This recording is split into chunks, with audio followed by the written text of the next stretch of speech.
कंक्लूशंस பார்க்கலாம். ओके. लेखक की दृष्टि में सभ्यता और संस्कृति की सही समझ अब तक क्यों नहीं बन पाई है. ஸோ ஃபர்ஸ்ட் பேராகிராஃப்ல சொல்வாரு சभ्यता அண்ட் சன்ஸ்கிருதி அப்படின்ற வேர்டு வந்து நம்ம ரொம்ப அதிகமா யூஸ் பண்ற வேர்டு, ஆனா ரொம்ப கம்மியா நம்ம புரிஞ்சுக்கிற வேர்டு. सभ्यता और संस्कृति की सही समझ अब तक क्यों नहीं बन पाई है. இப்போ வரைக்கும் அவருக்கு ஏன் அது புரியாமையே இருக்கு அப்படின்னு கேக்குறாரு. சோ லேखक வந்து एक्चुअली இதுல அது ஒரு கன்க்ளூஷனுக்கு கொண்டு வந்துட்டாரு. சभ्यताனா என்ன, சன்ஸ்கிருதினா என்ன, ஆனா அவர் ஒரு வேர்டும் சொல்றாரு இப்போ வரைக்கும் அதை அண்டர்ஸ்டாண்ட் பண்ண முடியல அப்படின்னு சொல்றாரு. அது ஏன்னு கேக்குறாங்க. लेखक की दृष्टि से सभ्यता और संस्कृति का प्रयोग बहुत ही मनमाने ढंग से हो रहा है. मनमाने ढंग அப்படின்னா அவங்களுக்கு இஷ்டமான விதத்துல. சோ நான் என்ன ஃபீல் பண்றேனோ சன்ஸ்கிருதினா அதை நான் சொல்வேன். மன்மானி டங்குனா அக்கார்டிங் டு தேர் விஷ். டங் அப்படின்னா மேனர்னு அர்த்தம். மன்மாங்கேனா wish, to their wish. So people use those words according to their wish. Okay. मनमाने ढंग से हो रहा है. इन शब्दों के साथ अनेकों विशेषण जोड़ दिया जाते हैं. सो इध वर्ड्सों अंग इरुक्कु. என்னென்ன, भौतिक सभ्यता एवं आध्यात्मिक, अर्थात material civilization and then spiritual civilization இந்த மாதிரி. और इन विशेषों के कारण अनेक अर्थों में इन शब्दों को बांट दिया जाता है. सो இதுல வந்து இத வந்து டிஃபரன்ஷியேட் பண்றாங்க அப்படினு சொல்றாங்க. சோ இந்த ஆன்சர் வந்து நாட் அட் ஆல் சூட்டபிள். இந்த ஆன்சர் வந்து ஃபாலோ பண்ணவே பண்ணாதீங்க. இது எப்படி எழுதலாம் அப்படின்னு நான் உங்களுக்கு வேற ஒரு இதுல சொல்றேன். சரியா? 1 second. Don't follow this answer. We'll go for other answer. Okay. இது வந்து ஜஸ்ட் புக்ல என்ன கொடுத்திருக்காங்களோ அதை சொல்லியிருக்காங்க. இதுல எது மட்டும் நம்ம எடுத்துக்கலாம் அப்படின்னா ஸ்டார்டிங் இதை எழுதிக்கோங்க. लेखक की दृष्टि से सभ्यता और संस्कृति का प्रयोग बहुत ही मनमाने ढंग से हो रहा है. This is correct. So next வந்து கொடுத்திருக்கிறது வந்து irrelevant-ஆ இருக்கு. So அதை फर्स्ट क्वेश्चन पारेंगे. लेखक की दृष्टि में सभ्यता और संस्कृति की सही समझ अब तक क्यों नहीं बन पाई है. सो लेखकिनुடைய விஷன்ல சभ्यता संस्कृति இந்த ரெண்டு வேர்டினுடைய மீனிங் இன்னும் வரைக்கும் ஏன் கரெக்ட்டா கொண்டு வரலன்னு சொல்றாங்க. சோ அதுக்கு நம்ம ஃபர்ஸ்ட் என்ன சொல்றோம், लेखक की दृष्टि से सभ्यता और संस्कृति का प्रयोग बहुत ही मनमांगे ढंग, அதாவது people அவங்களுக்கு ஏத்த மாதிரி मनमांगे ढंग से हो रहा है. इन शब्दों के साथ अनेकों विशेषण जोड़ दिए जाते हैं. இப்போ இது ஏன் புரிய மாட்டேங்குது அப்படின்னா நிறைய விதவிதமான அட்ஜெக்டிவ் நம்ம சேர்த்து போடுறோம். அந்த சங்ஞா கூட சभ्यता சிவிலைசேஷன் அப்படின்னு கூட நம்ம நிறைய விசேஷன் வந்து போட்டுக்கிறோம். எப்படின்னு பாத்தீங்கன்னா भौतिक सभ्यता, that is material civilization, आध्यात्मिक सभ्यता, स्पिरिचुअल सिविलाइजेशन. और इन विशेषों के कारण अनेक अर्थों में इन शब्दों को बांट दिया जाता है. सो நிறைய மீனிங் இதுல வந்து செப்பரேட் ஆகிறதுனால நம்மளால ஒரு மீனிங்க்கு கொண்டு வர முடியல. இது கூடயே நீங்க வேற என்ன பாயிண்ட் எழுதலாம் அப்படின்னா लोग इसे एक ही शब्द मानते हैं. ஒரே வேர்டா புரிஞ்சுக்கிறாங்க. அதாவது சிவிலைசேஷன்னாலும் கல்ச்சர்னாலும் ஒண்ணுன்னு புரிஞ்சுக்கிறாங்க. அதுவும் நம்ம எழுதலாம் இது கூட. ஓகே. सो सेकेंड क्वेश्चन पारेंगे. आग की खोज एक बहुत बड़ी खोज क्यों मानी जाती है.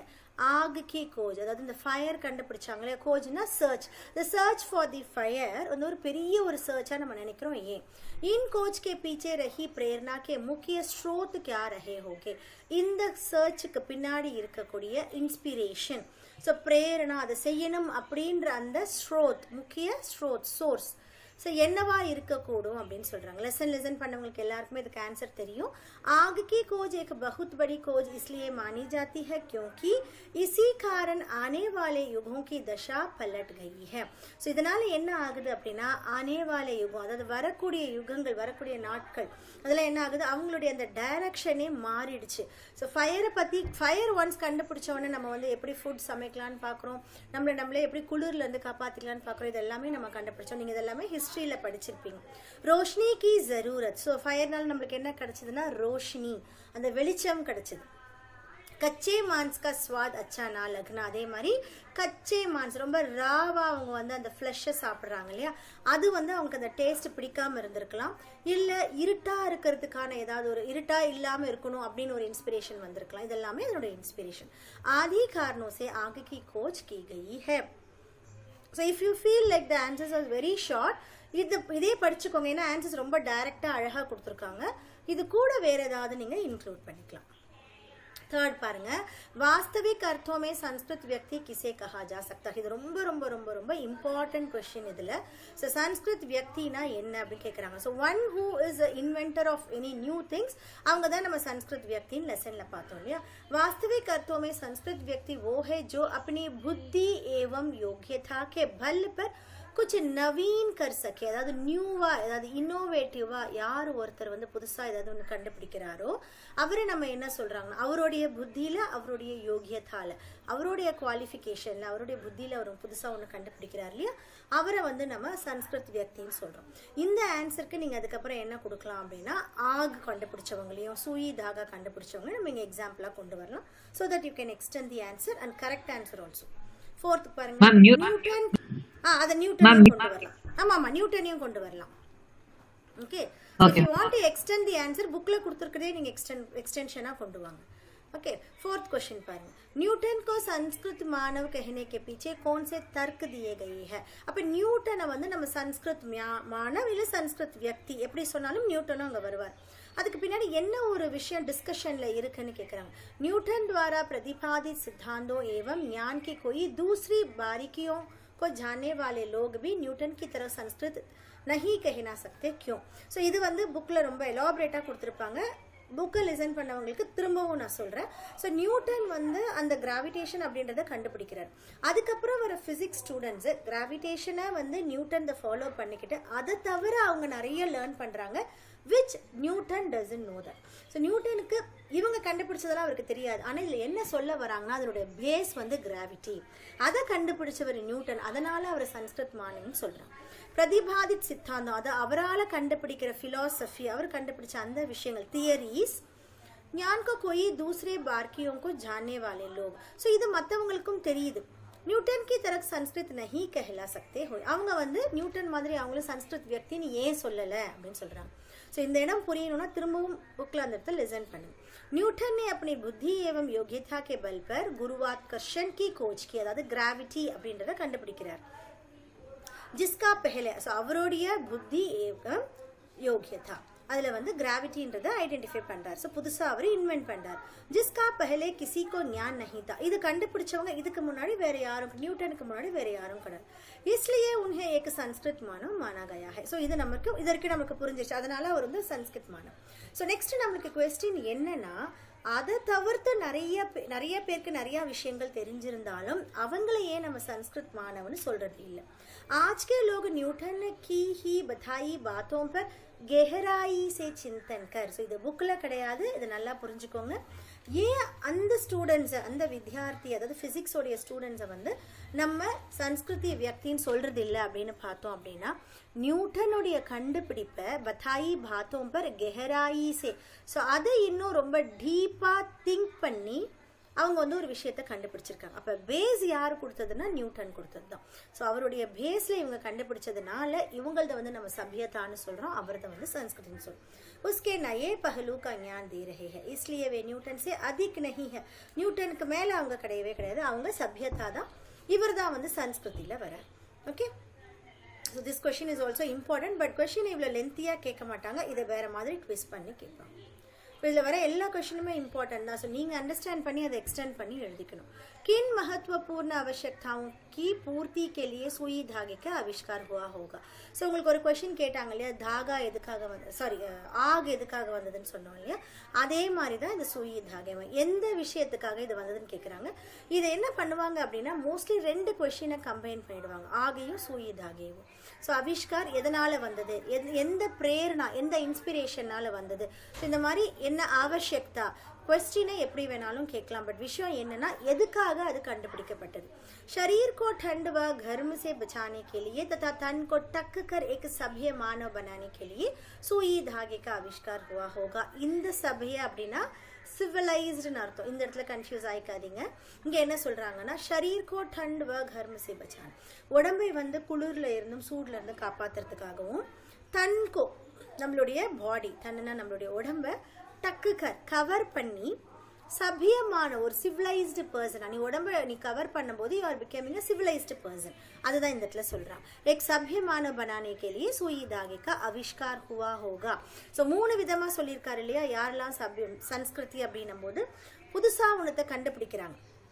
தேவைக்காக கண்டுபிடிச்சவங்களும் சன்ஸ்கிருதியில வராங்க. தேவையெல்லாம் முடிஞ்சதுக்கு அப்புறம் கூட அவங்களுடைய புத்தியோடைய என்ன சொல்ல அவங்களால ஐடியலா உட்கார முடியாதனால புதுசா கண்டுபிடிக்கணும்னு ஒரு கியூரியாசிட்டியில கண்டுபிடிக்கிறவங்களும் சன்ஸ்கிருதியில வராங்க. மற்றவங்களுக்காக வாழ்றவங்களும் சன்ஸ்கிருதியில வராங்க. இது நீங்க லெசன் பண்ணியிருப்பீங்க, would have understood. मानव संस्कृति एक अविभाज्य वस्तु है. This is also important question. என்ன சொல்றாங்க, ஹியூமன் கல்ச்சர் அப்படின்றது, அதாவது ஹியூமன் சொசைட்டி அப்படின்றது ஒரு இன்செப்பரபிளான விஷயம். ஸோ நம்ம எப்பவுமே படிச்சிருக்கோம், man is always dependent on other man இல்லையா. ஹியூமன் சோஷிयल एनिमल அப்படின்னா நம்ம நிறைய வேர்ட்ஸ் படிச்சிருக்கோம். किन्हीं दो प्रसंगों का उल्लेख कीजिए जब. सो இப்போ வந்து ரெண்டு கான்டெக்ஸ்ட் நம்ம வந்து இங்க சொல்லணும். मानव संस्कृति को विभाज्य करने की चेष्टा की गई है. सो ஒன்னு मानव संस्कृतिயை செப்பரேட் பண்றதுக்கான எஃபோர்ட் எடுத்தோம்னா என்ன ஆகும் அப்படின்றதையும் நம்ம சொல்லணும். जब मानव संस्कृति ने अपने एक होने का प्रमाण दिया. இன்னொன்னு मानव संस्कृति நாங்க ஒருத்தர் தான் அப்படின்னு சொல்லிட்டு ஒரு பிரமாணம் கொடுக்குறாங்க, ஒரு ப்ராமிஸ் பண்ணாங்க. அப்ப ரெண்டுத்துல என்ன ஆகும்னு கேக்குறாங்க. ஓகே, ஃபர்ஸ்ட் வந்து வர்ண ஏவம் தர்ம கே நாம் பர். ஸோ எந்த விஷயத்தில் அவங்க இன்செப்பரபிள் ஆகுறாங்க, எந்த விஷயத்தில் அவங்க விபாஜித் செப்பரபிள் ஆகுறாங்க அப்படின்னு பார்த்தோம் அப்படின்னா வர்ணம். இந்த இடத்துல கலர்ஸ் மீன் பண்ணுறாங்க. எதை நம்ம வந்து இப்போ இந்த இதில் பார்க்குறோம் இல்லையா, பிளாக் பீப்புள், ஒயிட் பீப்புள், அந்த மாதிரி கலர்ஸில். ஏவம் தர்ம, ரிலீஜியன், இதில் தான் நம்மள செப்பரேட் பண்ண முடியும். मानव வந்து நம்ம செப்பரேட் பண்ண முடியும்னா இதுல செப்பரேட் பண்றாங்க.